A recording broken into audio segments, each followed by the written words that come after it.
माँ का त्याग, दिल छू लेने वाली कहानी। 13वीं की तैयारियां जोरों पर थीं। आंगन में पंडित जी वैदिक मंत्रों का उच्चारण कर रहे थे। हवन कुंड से धुआं उठ रहा था और घर का कोना कोना रिश्तेदारों से भरा हुआ था। निधि पिछले 13 दिनों से जैसे किसी सुन्न हालत में थी। बाबूजी का जाना ऐसा हुआ था जैसे छत अचानक सिर पर से गायब हो जाए। दिल का दौरा, सुबह चाय पी रहे थे, शाम तक सब खत्म। माँ चेहरे पर कोई खास भाव नहीं थे, बस चुपचाप पंडित जी के निर्देशों का पालन कर रही थी। पिछले 13 दिनों में निधि ने उन्हें एक बार भी रोते नहीं देखा था। शायद सदमा इतना गहरा था कि आंसू भी सूख गए थे। निधि बरामदे में खड़ी पड़ोस की शर्मा आंटी की बातें आधे मन से सुन रही थी। तभी गेट पर एक ऑटो रिक्शा आकर रुका।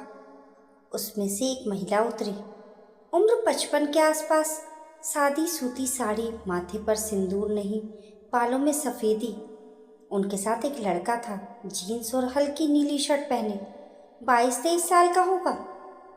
चेहरा कुछ जाना पहचाना सा, पर निधि की समझ में नहीं आया कि कहाँ देखा है। दोनों हिचकिचाते हुए गेट के अंदर आ गए। रिश्तेदारों की फुसफुसाहट शुरू हो गई। ये कौन है? कभी देखा ही नहीं। बड़ी अजीब टाइमिंग है आने की। निधि आगे बढ़ी। जी, आप किससे मिलना चाहती हैं? महिला ने नजरें झुकाकर कहा। बेटी, हमें तुम्हारे पिताजी की 13वीं के बारे में पता चला। हम तो कल रात ही सुने। हम आ गए। निधि ने त्योरियां चढ़ाई। आप कौन? बाबूजी के ऑफिस से हैं क्या? महिला ने अपने साथ खड़े लड़के की तरफ देखा। लड़के की आंखें नम थी। उसने अपनी जेब से एक पुरानी सी तस्वीर निकाली और बिना कुछ कहे निधि की तरफ बढ़ा दी। तस्वीर में बाबूजी थे, पूरे खिले हुए। पास में यही महिला और एक छोटा बच्चा। बच्चे को बाबूजी ने गोद में उठा रखा था। तस्वीर 10-12 साल पुरानी लग रही थी। निधि की उंगलियां कांपने लगी। उसने पलटकर माँ की तरफ देखा। माँ हवन कुंड के पास बैठी थी, लेकिन उनकी नज़र गेट की तरफ थी। चेहरा सफ़ेद पड़ गया था, मानो कोई भूत देख लिया हो। निधि का दिल जोर जोर से धड़कने लगा। ये क्या है? आप क्या कहना चाह रही हैं? लड़के ने पहली बार मुंह खोला। आवाज़ भर्राई हुई थी। वो मेरे पापा थे। निधि को लगा जैसे किसी ने सीने पर हथौड़ा मार दिया हो। उसने एक कदम पीछे लिया। क्या बक रहे हो तुम? बाबूजी का कोई और परिवार नहीं था। ये कोई मजाक है क्या? 13वीं के दिन? महिला की आंखें भर आईं। बेटी, हम झूठ नहीं बोल रहे। मैं नीलम हूँ, तुम्हारे पिताजी 20 साल से हमारे साथ भी एक जिंदगी जी रहे थे। ये नितिन है, हमारा बेटा। तुम्हारा भाई। हवन कुंड से उठता धुआं जैसे पूरे आंगन में छा गया। रिश्तेदारों की भिनभिनाहट अब खुली कानाफूसी में बदल गई थी। कोई कह रहा था, मुझे तो पहले ही शक था। कोई बोला, भाई साहब तो बड़े सीधे लगते थे। निधि की तबीयत घूम गई। उसने जल्दी से पीछे मुड़कर देखा। माँ अब भी वहीं बैठी थी, बिल्कुल पत्थर की मूरत की तरह। उनके होंठ सफ़ेद पड़ गए थे, पर आंखों में नमी नहीं थी।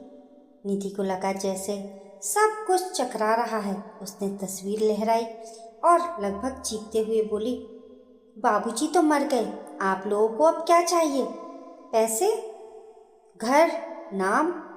महिला नीलम ने हाथ जोड़ लिए। नहीं बेटी, पैसे नहीं चाहिए। हम तो बस ये चाहते थे कि नितिन अपने पिता का मुंह देख ले, उनकी 13वीं में शामिल हो जाए। बस एक बार बेटा अपने बाप की आत्मा की शांति के लिए पिंडदान कर दे। हम तुमसे कुछ नहीं मांगने आए। पिंडदान? निधि का गुस्सा फूट पड़ा। बाबूजी को मैंने कभी एक दिन के लिए भी किसी और औरत के साथ नहीं देखा। वो तो माँ से हाथ जोड़कर बात करते थे, मंदिर जाते थे, रोज शाम को माँ के लिए दवाई लाते थे। और तुम कह रही हो उनका दूसरा परिवार था? ये तुम लोगों की कोई चाल है। लड़का नितिन अब तक चुप खड़ा था। उसने जेब से एक पुराना पर्स निकाला। वो बिल्कुल वैसा ही था जैसा बाबूजी 10 साल पहले इस्तेमाल करते थे। उसमें से उसने एक आधार कार्ड की कॉपी निकाली, जिस पर बाबूजी का ही नाम लिखा था, लेकिन पीछे किसी दूसरे पते की लिखावट थी। नितिन बोला, दीदी हम कोई धोखा नहीं दे रहे। माँ ने कभी पापा से शादी की जिद नहीं की। वो कहते थे घर में बेटी है, बीबी है, उनका क्या होगा। हम बस छुप छुप के मिलते थे, महीने में 4-5 दिन। हमारा एक छोटा सा कमरा है शहर के बाहर, पापा ने वो दिलवाया था।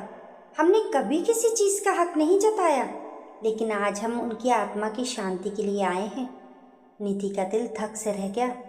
उसे एक पल को लगा ये सब सच हो सकता है। याद आया बाबूजी का ऑफिस टूर पर जाना, हर महीने 3-4 दिन के लिए शहर से बाहर जाना। माँ से कहते ऑडिट का काम है, जाना पड़ेगा। कभी शक नहीं हुआ। माँ भी कभी कुछ नहीं बोली, हमेशा उनके लिए कपड़े तैयार करती, टिफिन बांधती। निधि को तो लगता था माँ बाबूजी का प्यार किसी फिल्मी कहानी जैसा है। उसने तेजी से पैर पटकते और माँ के पास पहुंची। माँ, ये लोग क्या बोल रहे हैं? आप सुन रही हैं? चुप क्यों बैठी हैं? इनको भगाइए यहाँ से। माँ ने आंखें मूंद ली, गहरी सांस ली और फिर धीरे से निधि का हाथ पकड़ा। निधि, इनको अंदर बुला ले। निधि अवाक रह गई। माँ। माँ ने आंखें खोली। वो आंसू जो 13 दिन से नहीं आए थे अब एक साथ बह निकले। बेटी, मुझे सब पता था, पिछले 18 साल से पता है। निधि को लगा जैसे पैरों तले जमीन खिसक गई हो। उसने माँ का हाथ झटक दिया। आपको पता था और आप चुप रही? इतने साल उनके साथ रहती रही, खाना बनाती रही, उनकी सेवा करती रही, क्यों? माँ की आवाज़ धीमी और कांपती हुई थी, लेकिन हर शब्द तीर की तरह चुभ रहा था। क्योंकि तू छोटी थी, तेरी पढ़ाई अधूरी थी, घर, समाज, रिश्तेदार सब सवाल करते। बाबूजी ने कहा था अगर तू चली गई तो मैं निधि को तुझसे मिलने नहीं दूंगा। मैं डर गई थी, मेरे पास कोई मायका नहीं, कोई पैसा नहीं था। सोचा चुप रहकर तुझे पाल लूं, पढ़ा लिखा लूं, बस यही सोचकर जीती रही। निधि के तन बदन में आग लग गई। माँ, ये क्या सोच थी आपकी? आपने इतना सब सहा और मुझे कभी बताया तक नहीं। बताकर क्या करती बेटी? तेरे बाप की इज्जत मिट्टी में मिल जाती तो उनसे नफरत करने लगती। तेरी पूरी जिंदगी का सहारा वही तो थे। मैंने सोचा मेरा त्याग ही काफ़ी है। तू अपने पिता को एक अच्छा इंसान समझती रहे, यही बहुत था मेरे लिए। निधि ने अपना सिर पकड़ लिया। हवन कुंड की आग अब धीमी पड़ चुकी थी। पंडित जी ने स्थिति को भांप लिया था और पास आकर खड़े हो गए थे। रिश्तेदार सन्नाटे में थे, किसी की हिम्मत नहीं हो रही थी कि कुछ बोले। निधि ने नीलम और नितिन की तरफ देखा। नितिन सिर झुकाए खड़ा था। उसके चेहरे पर ना तो कोई मांग थी, ना ही कोई शिकायत। वो बस हारी हुई आंखों से जमीन ताक रहा था। नीलम के हाथ अब भी जुड़े हुए थे। निधि को अचानक बाबूजी की वो सारी छोटी छोटी बातें याद आने लगी जो अब एक नई रोशनी में दिख रही थी। उनका अचानक गुमसुम हो जाना, कभी कभी फोन पर देर तक बात करना, किसी फंक्शन में जाने से पहले घंटों तैयार होना, सब कुछ आईने की तरह साफ होता जा रहा था। उसने माँ की तरफ रुख किया। माँ की आंखों में एक अजीब सी याचना थी, जैसे कह रही हूँ अब तू ही फैसला कर, मुझ में तो अब कुछ बचा नहीं। निधि का गुस्सा बाबूजी पर फूटना चाह रहा था, पर वो तो जा चुके थे। जिस आदमी को वो अपना आदर्श मानती थी वो पूरी जिंदगी 2 नावों पर सवार रहा। और माँ ने वो सब जानते हुए भी चुप रहना चुना। किसके लिए? उसके लिए, निधि के लिए। उसकी नज़र नितिन पर पड़ी, एक लड़का जिसका कोई दोष नहीं था, जिसे एक अधूरी पहचान मिली, छुप छुप के प्यार मिला। और आज जब पिता चले गए तो उसे बस इतना चाहिए कि पिता को मुख अग्नि देने वालों में वो भी शामिल हो सके। कोई संपत्ति नहीं, कोई अधिकार नहीं, बस एक रस्म का टुकड़ा। निधि की आंखों के सामने सब कुछ धुंधला होने लगा। उसने सोचा अगर वो इन दोनों को अभी दरवाजे से लौटा देती है तो क्या होगा? क्या उसकी माँ की जिंदगी का बलिदान सही साबित हो जाएगा, या बाबूजी का वो दूसरा चेहरा हमेशा के लिए दफन हो जाएगा? लेकिन एक बात तो तय थी, नितिन का दर्द कहीं नहीं जाएगा। वो जिंदगी भर यही सोचता रहेगा कि उसके पिता के आखिरी संस्कार में उसे जगह नहीं मिली। निधि ने लंबी सांस खींची। उसने फैसला कर लिया था। वो धीरे धीरे नितिन के पास गई। उसने नितिन के हाथ से बाबूजी की तस्वीर और पर्स लिया और गौर से देखा। फिर उसने पास खड़े पंडित जी से कहा, पंडित जी, एक पिंड और तैयार कीजिए। पूरे आंगन में सन्नाटा छा गया। रिश्तेदारों की त्योरियां चढ़ गई। कोई बुदबुदाया, ये क्या कर रही है लड़की, बड़ी बदनामी होगी। पर निधि ने किसी की परवाह नहीं की। नीलम ने सिसकते हुए कहा, बेटी, तुम बहुत बड़ा काम कर रही हो। निधि ने उन्हें टोका, आप गलत मत समझिए, मैं ये बाबूजी की गलती माफ़ करने के लिए नहीं कर रही हूँ। वो हमारे साथ बहुत बड़ा धोखा करके गए हैं, लेकिन ये लड़का किसका कसूर है? इसने तो अपना बाप चुना नहीं था। उसने मुड़कर माँ की तरफ देखा। माँ फूट फूट कर रो रही थी। सालों का दबा हुआ गुबार आज आंसुओं के रूप में बह रहा था।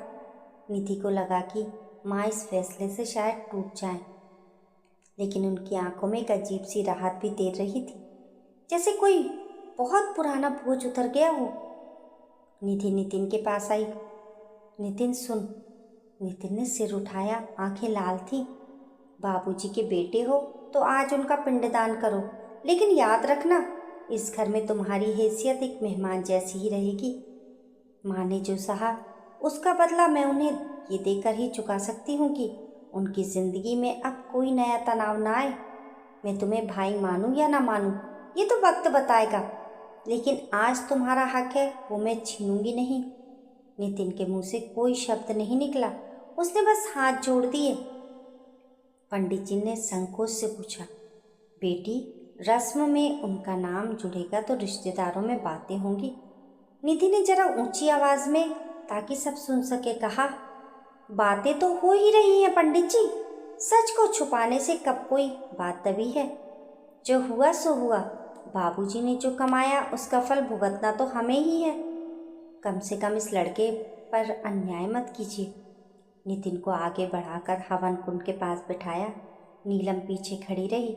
उनकी आंखों से आंसू थम नहीं रहे थे। निधि ने जाकर माँ का हाथ थाम लिया।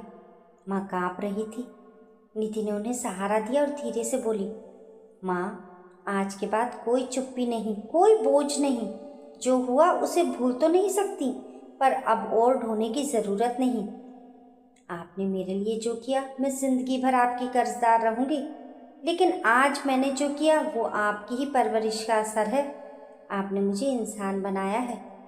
माँ ने कुछ नहीं कहा, बस अपनी बेटी के कंधे पर सिर रखकर जोर जोर से रोने लगी। इतने जोर से कि पूरे घर में बस उनकी सिसकियां गूंज रही थीं। पिंडदान की रस्म शुरू हुई। नितिन के हाथ कांप रहे थे।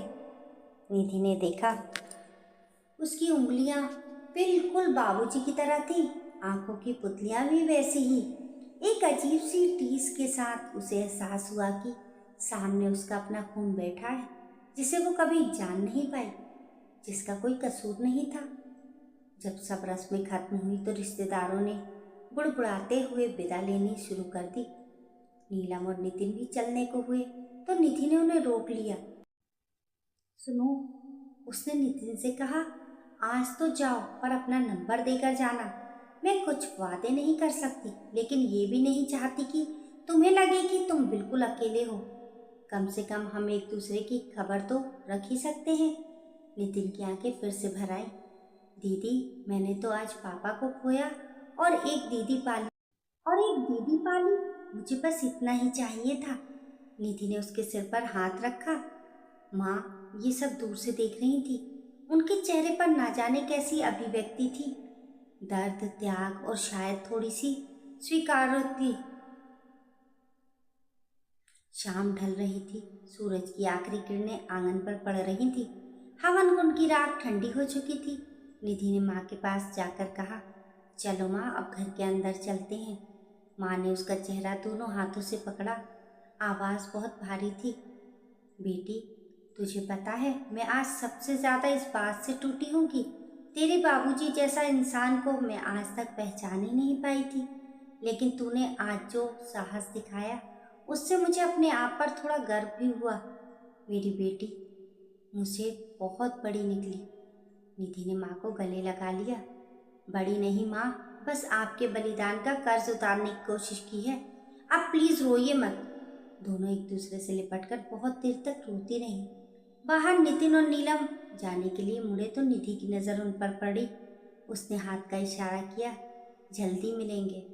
ऑटो रिक्शा स्टार्ट हुआ और वो दोनों धीरे धीरे गली से ओझल हो गए। निधि ने गेट बंद किया। आंगन सूना पड़ा था। दीवारों पर बाबूजी की बड़ी सी तस्वीर टंगी थी जिसमें वो मुस्कुरा रहे थे। निधि ने उस तस्वीर को देखा। ना जाने क्यों अब वो मुस्कानों से झूठी और ओझल लग रही थी। उसने तस्वीर से नजरें हटा ली। माँ ने कहा, आज का खाना? निधि ने कमर कसते हुए कहा, आज मैं बनाऊंगी माँ, आप आराम करो। माँ ने एक कमजोर मुस्कान दी, जैसे तू कहे। निधि रसोई में गई, चूल्हा जलाया, आटा गूंदने लगी। रोटी बेलते बेलते उसे लगा, जिंदगी का आटा भी कितना गीला और चिपचिपा होता है। जितना संभालो उतना ही उंगलियों से फिसलता है। उसने सोचा, सच का बोझ बांटने से हल्का तो हो जाता है। माँ का बोझ आज हल्का हुआ या नहीं ये तो वो ही जाने, लेकिन निधि ने आज एक निर्णय लिया था। अपने पिता की अधूरी जिम्मेदारी नहीं उठाएगी, बल्कि एक मासूम के हिस्से का अधिकार उसे लौटा दिया। अपनी माँ के मौन त्याग का सम्मान करते हुए उनकी चुप्पी को एक नई आवाज दे दी। रसोई की खिड़की से ठंडी हवा आई। निधि ने आंखें मूंदी और मन ही मन बाबूजी से बोली, आपने जो तोड़ा मैं जोड़ नहीं सकती, लेकिन आपने जो बिखेरा वो सब समेटने की कोशिश जरूर करूंगी। बाहर शाम गहरा गई। 13वीं का दिन खत्म हो चला था, बस जिंदगी की नई शुरुआत। सूरज अभी उगना बाकी था। दोस्तों, आपकी इस कहानी के बारे में क्या राय है, हमें कमेंट करके ज़रूर बताएं। कहानी पसंद आने पर लाइक और शेयर करें।